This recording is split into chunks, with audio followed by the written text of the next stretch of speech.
Soldering mistake number 12 is not removing the flux paste residue after soldering. Once the connection has been soldered, the flux paste will leave a residue on the outside of the pipe and fitting. It's imperative that this flux residue be removed, otherwise it can lead to corrosion due to a chemical reaction between the flux and the copper. Over time, this could potentially cause a leak, especially in a humid environment. This pipe and fitting was soldered 25 years ago. As you can see, it has zero corrosion because the flux residue was completely removed.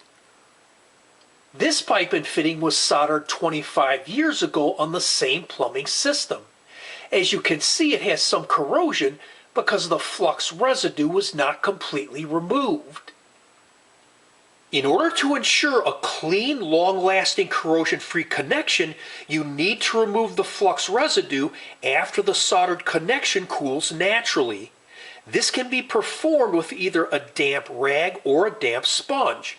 One huge caveat is never remove the flux residue while the connection is still hot, as this can fracture the joint, causing a weak connection that's prone to leaks.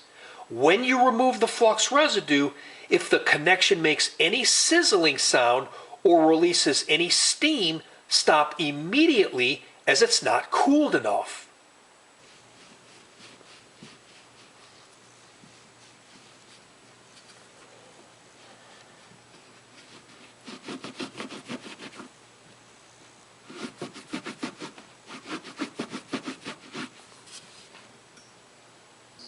I hope you found this helpful, and if you like this video, please hit the like button below, share it with your friends, and please be sure to subscribe. God bless you and have a great day. Bye for now. Okay, Sparky, wait.